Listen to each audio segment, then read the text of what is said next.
This is Sai Satcharitra chapter 4. This chapter covers the following: Mission of the Saints, Shirdi, a holy place of pilgrimage, Sai Baba's personality, Goli Bua's dictum, the appearance of Vittal, Das Ganu's bath in the Prayag, the Immaculate Conception of Sai Baba and his first advent in Shirdi, and the three Vadas. In the last chapter, I described the circumstances which led me to write the Sai Satcharitra. Let me now describe the first advent of Sai Baba in Shirdi with Baba's grace. Mission of the Saints. Lord Krishna says in the Bhagavad Gita, chapter 4, verse 7 to 8, whenever there's a decay of dharma or righteousness and an ascendancy of unrighteousness, I manifest myself for the protection of the virtuous, the destruction of the vicious, and for the establishment of righteousness. I thus manifest myself age after age. This is the mission of God and saints. Saints are his representatives and appear here at appropriate times and help in their own way to fulfill that mission. For instance, when spiritual preceptors are humiliated,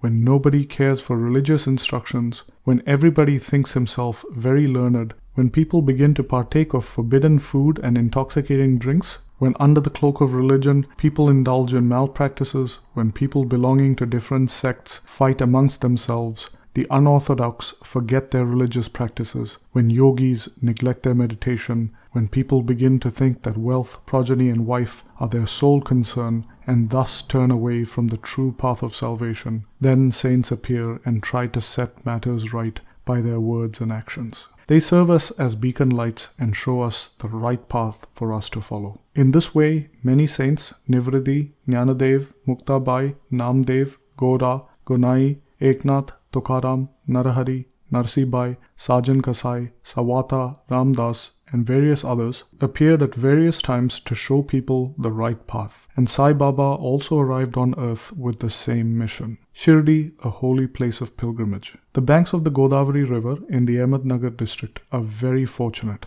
for they gave birth and refuge to many a saint. The most prominent amongst them being Jnaneshwar. Shirdi also falls in the Ahmednagar district. It is after crossing the Godavari river at Kopargaon that one reaches Shirdi. When you travel another 9 miles, you come to Nimgaon, from where Shirdi is visible. Shirdi is as famous as other holy places like Gangapur, Narsinwadi, and Odambar on the banks of the Krishna river. Just as the devotee Damaji flourished in and blessed Mangalveda near Pandharpur, as Samarth Ramdas blessed Sajangad, and just as Sri Narasimha Saraswati elevated Saraswati Wadi, Sainath flourished at Shirdi and blessed it. Sai Baba's personality.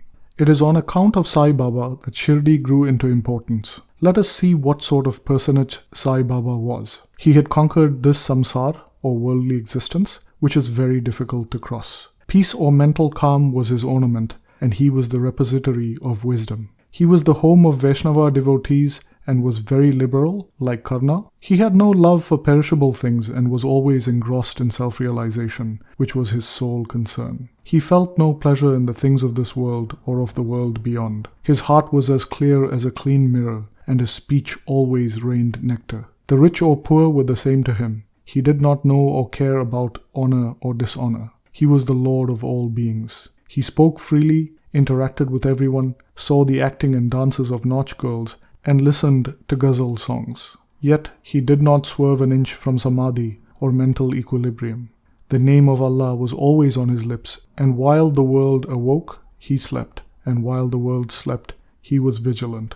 His inside was as calm as the deep sea. His ashram could not be determined, and nor could his actions be determined with certainty. And though he lived in one place, he knew all the transactions that took place in the world. His darbar or royal court was imposing. He told hundreds of stories daily, and yet he did not break his vow of silence. He always leaned against the wall in the masjid and walked in the morning, noon, and evening towards the Lendi and Chavadi. He abided in the self at all times. Though an enlightened soul, he acted like a normal human being. He was meek, humble, and pleased everyone. Such was Sai Baba, and as the soil of Shirdi was trodden by Sai Baba's feet, it attained extraordinary importance. Just as Jnaneshwar had elevated Alandi and Eknath elevated Paithan, Sai Baba elevated Shirdi. Blessed are the grass and stones of Shirdi, for they could easily kiss the holy feet of Sai Baba and receive the dust from his feet on their heads. Shirdi became, for us devotees, another Pandharpur, Jagannath, Dwarka, Banaras,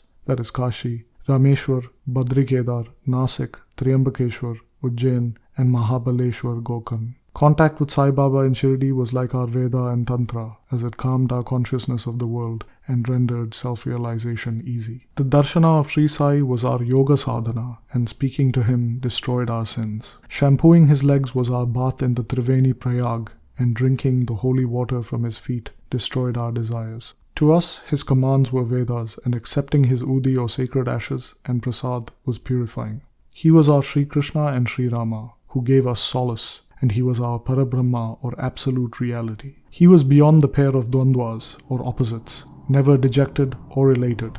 He was always engrossed in his self as existence, knowledge, and bliss.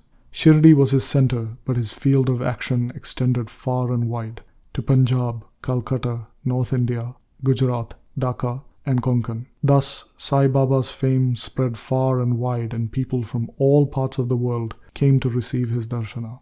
Through mere darshan, people's minds, whether pure or impure, would become at once quiet. They got here the same sort of unparalleled joy that devotees get at Pandharpur upon seeing Vithal Rakumai. This is not an exaggeration. Consider what a devotee has said in this regard. Golibua's dictum. An old devotee named Golibua, who was about 95 years old at the time, was a devotee of Pandharpur Maharaj. He spent 8 months every year at Pandharpur and 4 months, July to November, on the banks of the Ganges. He had a mule to carry his luggage and a disciple as his companion. Every year he made his pilgrimage to Pandharpur and came to Shirdi to see Sai Baba, whom he loved greatly. He used to stare at Baba and say, "This is Pandharinath Vithal incarnate, the merciful Lord of the poor and helpless." Golibua was a devotee of Vithoba and had made many trips to Pandharpur and testified that Sai Baba was indeed Pandharinath incarnate. Vithal himself appears. Sai Baba was very fond of remembering and singing God's name. He always said the words Allah Malik, God is our sole master, and in his presence made others sing God's name continuously day and night for 7 days. This is called Namasaptaha. Once he asked Kakasaheb Dikshit to perform the Namasaptaha. Kakasaheb replied that he would do it provided he was assured that Vithal would appear at the end of the 7th day. Baba, placing his hand on Kakasaheb's chest, assured him that Vithal would certainly appear, but that the devotee must be earnest and devout. He then said, "The Dankapuri or Thakur of Thakurnath, the Pandhari of Vithal, the Dwarka of Ranchod, or Krishna, is here in Shirdi. One need not go far to see Dwarka. Will Vithal come here from some other place? He is here. Only when the devotee is bursting with love and devotion will Vithal manifest himself here in Shirdi." After the Saptaha was over, Vithal manifested himself in the following manner. Kakasaheb Dikshit was meditating after his bath and saw Vithal in a vision. When he went at noon to receive Baba's darshana, Baba asked him, "Did Vithal Patil come? Did you see him? He is a very truant fellow. Catch him firmly, otherwise he will escape." This happened in the morning, and at noon there was another Vithal darshana. A hawker came there to sell pictures of Vithoba. This picture exactly matched the figure that appeared in Kakasaheb's vision. On seeing this and remembering Baba's words, Kakasaheb Dikshit was quite surprised and delighted. He bought a picture of Vithoba and placed it in his shrine for worship. Bhagwantrao Kshirsagar's story. Baba's fondness for Vithal worship is illustrated in Bhagwantrao Kshirsagar's story. Bhagwantrao's father was a devotee of Vithoba, and he used to go on annual trips to Pandharpur. He also worshipped an image of Vithoba at home. After his death, the son stopped everything: the trips, the worship, and the Shraddha ceremony. When Bhagwantrao came to Shirdi, Baba, who remembered his father, at once said, "His father was my friend, so I dragged him, the son, here. He never offered Naivedya, an offering of food, and so he starved Vithal and me. So I brought him here. I shall change him now and set him to worship." Dasganu's bath in Prayag. Hindus believe that a bath in the holy waters of Prayag, where the Ganga and Yamuna meet, is very meritorious, and thousands of pilgrims go there to have a sacred bath. Dasganu once wanted to go to Prayag for a bath and came to Baba to get his permission to leave. Baba replied, "It isn't necessary to go so far. Our Prayag is here. Trust me." Then, when Dasganu placed his head on Baba's feet, outflowed streams of Ganges and Yamuna water, a stream from each of Baba's feet. Seeing this miracle, Daskanu was overwhelmed with feelings of love and adoration, and his eyes were full of tears. He felt inspired, and his speech burst forth into a song in praise of Baba and his Leelas. The Immaculate Conception of Sai Baba and his first advent in Shirdi. Nobody knew the parents, date of birth, or place of birth of Sai Baba. Many inquiries were made and many questions were put to Baba and others regarding these matters, but no satisfactory answers have yet been obtained. We know nothing about these matters. Namdev and Kabir were not born like ordinary mortals. They were found as infants. Namdev was found on the banks of the Bhimarathi river by Gonai and Kabir on the banks of the Bhagirathi river by Tamal. Sai Baba's story was similar. He first manifested himself as a 16-year-old boy under a neem tree in Shirdi for the sake of his devotees. Even back then, he seemed to be full of knowledge of the Brahman. He had no desire for worldly objects even in his dreams. He had kicked out Maya, and Mukti, or deliverance, was serving at his feet. An old woman in Shirdi described him thus: a young lad, fair, smart, and very handsome. He was first seen under the neem tree, seated in an asan. The people of the village were wonderstruck to see such a young boy practicing hard penance with no regard for the heat or cold.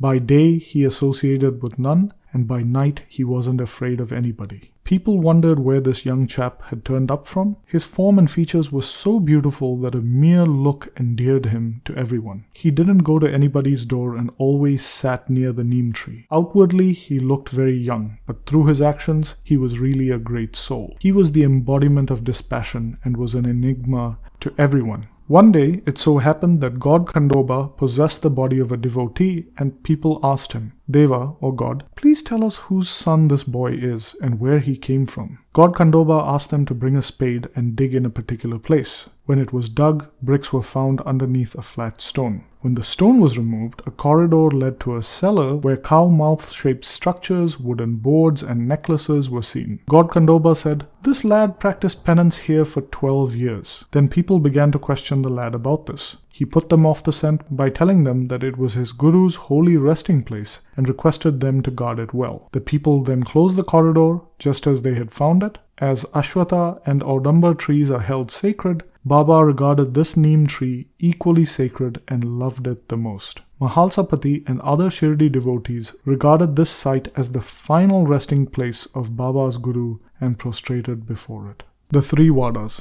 The land with the neem tree and the land that surrounded it was bought by Mr. Hari Vinayak Sathe, and on this site a big building named Sathe's Wada was built. This Wada was initially the sole resting place for pilgrims. A raised platform was built around the neem tree and lofts with steps were constructed. Under the steps there is a niche facing south and devotees sit on the platform facing north. It is believed that if a devotee burns incense there on Thursday and Friday evenings, by God's grace, they will always be happy. This Wada was old and dilapidated and needed repairs. The necessary repairs, additions and alterations have now been made by the Sai Sansthan. Then after a few years, another Wada, Dikshit's Wada, was constructed. Kakasaheb Dikshit, a solicitor from Bombay, had gone to England. He had injured his leg in an accident there. The injury could not be gotten rid of by any means. Annasaheb Chandorkar advised him to try Sai Baba. So he saw Sai Baba in 1909 and requested him to cure the lameness of his mind rather than that of his leg. He was so pleased with the darshana of Sai Baba that he decided to reside in Shirdi. So he built a Wada for himself and other devotees. The foundation of this building was laid on the 10th of December 1910. On this day, two other important events took place. Mr. Dadasaheb Kaparde was given permission to return home, and the nighttime aarti in the Chavadi commenced. The Wada was completed and was inhabited on the Ramanavami day in 1911.